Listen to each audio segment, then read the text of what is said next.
Xi welcomes Putin in Beijing ahead of high-level talks.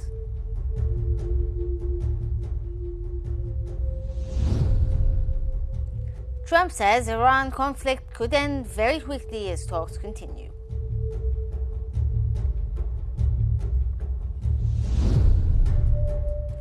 And U.S. Senate advances resolution to end Iran operations without approval.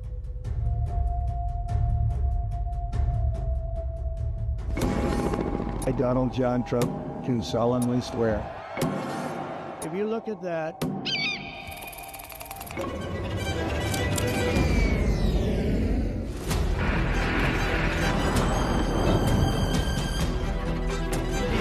or we're out.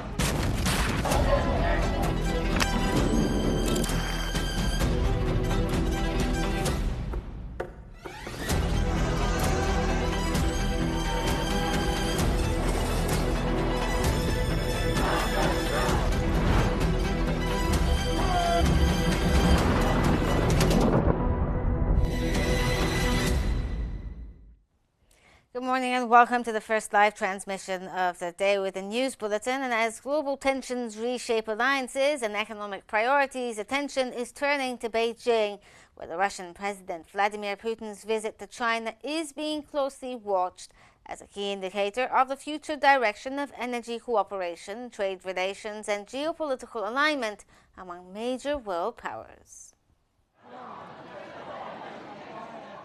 As global power dynamics evolve, major economies are balancing competition and cooperation. Against this backdrop, high-level diplomatic visits are closely watched for signals on trade, energy, and geopolitical stability, shaping the global economic outlook. The Kremlin says it expects substantive outcomes from Russian President Vladimir Putin's visit to China, aimed at deepening strategic and economic ties with his Chinese counterpart. The trip follows a recent visit by U.S. President Donald Trump to Beijing, highlighting parallel diplomatic tracks. Talks are set to cover bilateral trade, energy cooperation, and key regional and international issues. Discussions may also include major projects such as the proposed Power of Siberia 2 gas pipeline. Officials describe China-Russia relations as a resilient partnership that has strengthened amid Western sanctions on Moscow. China remains Russia's largest trading partner and major buyer of its energy exports. The visit coincides with the 25th anniversary of the China-Russia Friendship Treaty and reflects broader efforts by Beijing to present itself as a stabilizing global actor engaging multiple partners simultaneously. As the visit unfolds, its outcomes may offer insight into the future direction of energy cooperation, trade flows, and geopolitical alignment, with potential implications for global markets and economic stability. Chinese President Xi Jinping welcomed Russian President Vladimir Putin in Beijing ahead of high-level talks between the two leaders. Putin arrived at the Great Hall of the People, seeking to reinforce what Moscow describes as a strong and unshakable partnership with China. The visit comes just days after the U.S. President Donald Trump held talks in the Chinese capital, highlighting intensified diplomatic activity among major global powers. The Russian and Chinese leaders are expected to discuss strategic cooperation, trade, energy, and international security issues.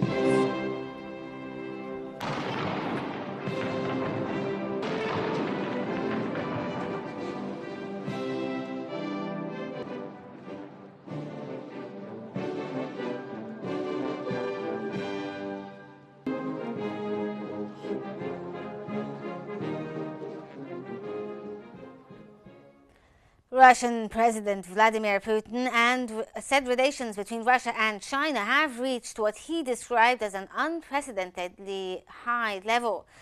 Putin made the remarks said during talks with the Chinese President Xi Jinping in Beijing as both leaders discussed expanding strategic cooperation. The Russian president said growing coordination between Moscow and Beijing reflects the strength of bilateral ties and shifting global geopolitical dynamics.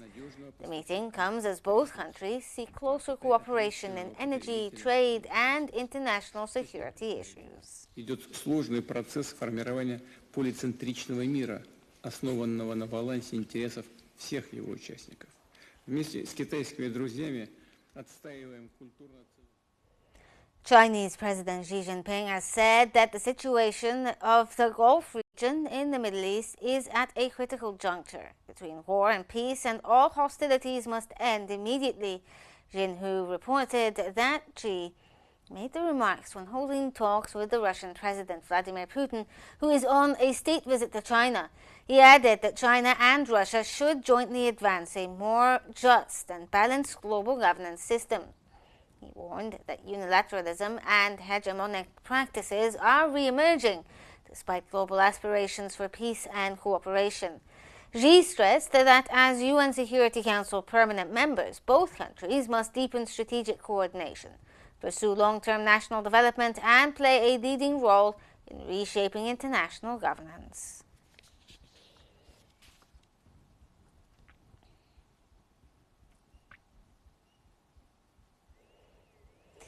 Russian President Vladimir Putin has said visa-free travel between Russia and China, introduced at President Xi Jinping's initiative, has boosted people-to-people exchange and will continue. He stressed that Moscow-Beijing coordination in foreign policy remains a key stabilizing force globally, promoting sovereign development and cultural diversity. Putin added that amid rising international tensions, close cooperation between the two countries is increasingly vital.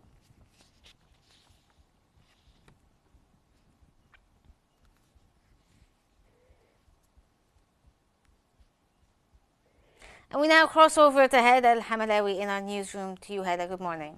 Good morning, Biham. Thank you so much. And for further analysis, ladies and gentlemen, we're joined from Hong Kong by analyst and PhD researcher at the University of Manchester, Dr. Marvin Lee. Welcome to Qnews, Mr. Lee, and thank you so much for joining us. Now, let me start by asking you, how significant is Vladimir Putin's visit to China at this very critical stage of rising global tensions and also shifting international alliances? Assalamu alaikum, Sukrani istitafati, barakallahu fikum. Actually, from the Chinese perspective, we have been paying very high attention on President Putin of Russia versus China at this very best timing of the year, because we can see that we have just welcomed President Donald Trump of USA to have a state summit with President Xi Jinping of China. Obviously, China wants to shape herself as a stabilizer, as a peacemaker, as a mediator during this turbulence of rising geopolitical tension around the world. For example, in Eastern Europe, in the Middle East, and elsewhere in the world. And that's why China has successfully sold herself as a one to balance every stakeholders altogether. And we can see that the Prime Minister, the Foreign Minister of Pakistan, Foreign Minister of Iran, even the leader of the UAE have just visited to China a few weeks ago in order to attempt to de-escalate the tensions. So my point is, if China cannot be able to de-escalate the tension in the Middle East, I can't find other countries that can be able to de-escalate the tension in the Middle East. So that's why China plays a very, very important, crucial role here. Mm-hmm. Putin described Russia-China relations as unprecedented. So from Beijing's perspective, what does that partnership now practically represent? Let me give you some example during this unlimited partnership. First, it's all about economic cooperation. China has a very strong economy comparing to the rest of the world. China is an export-oriented economy, and China has lots of EV cars running across cities, which means they need electricity to run to power the AI, power the everything, to power every corner of the Chinese society. So that's why they have been buying loads of crude oil, natural gas from Russia. And this meeting will be finalizing the power of Serbia to gas pipeline all the way from Russia to China in the coming years, in the coming decades. And second, Russia needs China's economic lifeline to support its internal economy because it is because Russia's economy is not that strong, and Russia needs to sell lots of agricultural products, natural gas, as I've mentioned before, to sustain its economy in order to support its war in Ukraine. And third, to break all the diplomatic blockade or international blockade against set by the Western world. So that's why China is very important for Russia at this moment. Yes. Mr. Lee, to what extent is the Ukraine war pushing Moscow to deepen its economic and strategic dependence on China? This is a very good question indeed. Actually, let's make a metaphor here. From the Chinese perspective, we are shaping Russia as Canadalization, which means that you can see the relationship between Canada and USA. They're not equal. They are an equal partnership. And Canada is heavily relying on USA, even though there is a tariff war here. So same thing. Russia used to be our major geopolitical rivalry in the 1960s and even in the 1860, and like we lost a lot of territory from the Russian Empire, from Soviet Union. But now is that we have lots of partnership together, which means we would like to utilize Russia as a diplomatic leverage in order to gain more diplomatic power for us to talk with USA. So Yes. if the America does something else that's not favorable to us, and we will do something else just to do it another way, just to alleviate the impact. Yes. So how is China balancing its growing partnership with Russia while also trying to avoid direct confrontation with the West? Actually, we can see that is a triangle. From my own perspective, is G3, great three powers or the big three powers. We have been saying G20, G7. Actually, they're not as powerful as before. Why is G7? Because of the industries of the strong economies, same as the G20. But now, because of the law of the jungles right now in the world, so China is trying to balance between Russia and USA in order to maximize China's national image and national interest, in order to enhance its national image at the global stage. And I think he is very successful economically, diplomatically, politically. And Russia would like to seek China's help to strengthen the Russian regime here in Russia. So if without China's support, I do not think that Russia would be as strong as right now. Okay. Energy, trade, and military coordination are all major pillars of this relation that we are discussing here. So which area do you believe is currently the most strategically important for both sides, for China and Russia? First is all about energy cooperation, and second, I believe there have been lots of military collaboration here. But we have to be more flexible and be more wise about the term of military cooperation, because China is adopting a dual-use technology, which means the hybrid use of civilians and military use. For example, satellite phones, the drone. The drone technology, the AI technology, the EV cars, everything. And this can be massively adopted during the battlefields, because China is very good at making cost-effective products. When there is a war, you have to spend a lot during the battlefields, which means you need a very sustainable way to support your war. So that's why there are lots of drones flying all over Russia and Ukraine right now as surveillance camera, attack camera, rescue camera. Actually, we have been seeing that the Chinese make drones flying everywhere on the skies. But China really supports follows the UN sanctions. But obviously, how can you define this is a military use? How it is a civilian use? It's very hard to define this. Yes. Well, the visit comes amid tensions surrounding Iran, Taiwan, and NATO. So could the summit signal the emergence of a more coordinated anti-West geopolitical bloc or some kind of alliance here? Actually, this kind of mindset or this kind of approach is a Cold War mindset. And China does not want to adopt a Cold War mindset here. China is a business-oriented country. China, from my perspective, is more America than America, which means you can literally buy everything in China. If you want to take a startup in China, you have a very strong support of a supply chain, which means that China does not want to uphold the Cold War approach. In other words, China would like to embrace the open arm, embrace the free trade to every countries in the world.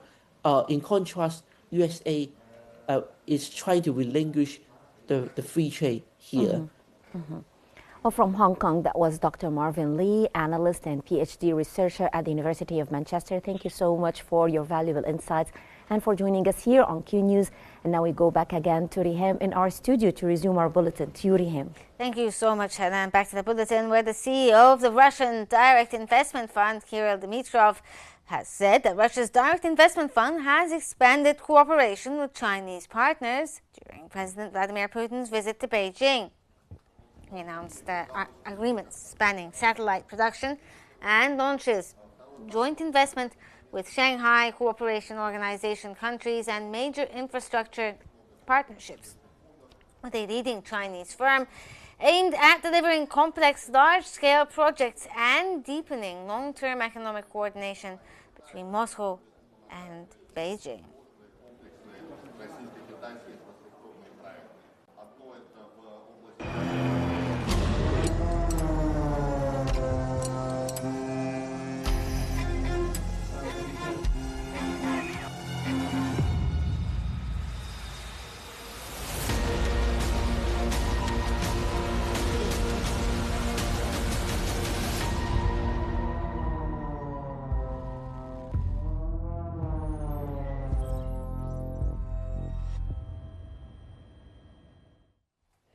U.S. President Donald Trump said the conflict with Iran could end very quickly as negotiations continue under growing regional pressure. Speaking during the White House congressional picnic, Trump expressed confidence that the situation involving Iran would be resolved soon. The remarks come as Washington continues weighing diplomatic and military options amid stalled negotiations over Iran's nuclear program and regional tensions.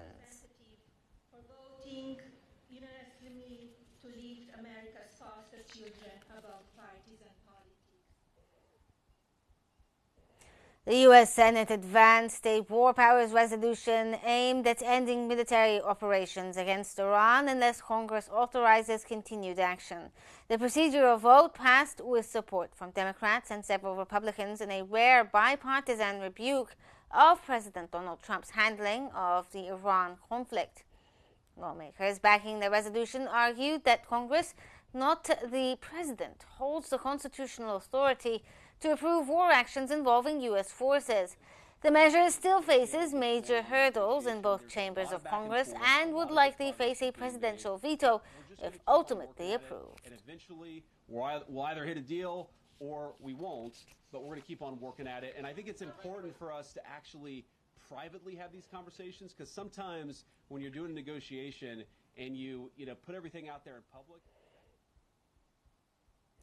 President Donald Trump convened a meeting with his top national security team to review military options related to Iran. According to U.S. officials cited by Axios, the White House meeting including briefings on potential military scenarios involving Iran. The discussions took place hours after Trump announced the suspension of planned strikes to allow negotiations with Tehran to continue. The developments highlight ongoing debate inside Washington between pursuing diplomacy and preparing for possible renewed military action.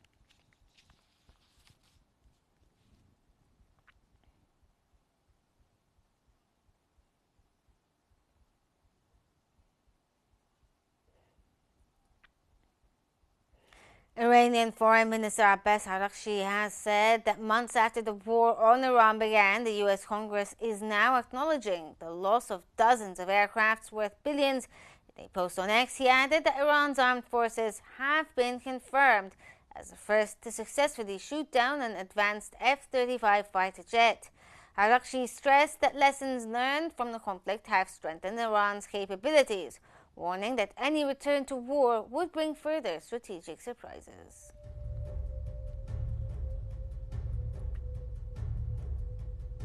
That's it for now, but before we wrap up, here's a quick look at the headlines for this hour. Xi welcomes Putin in Beijing ahead of high-level talks.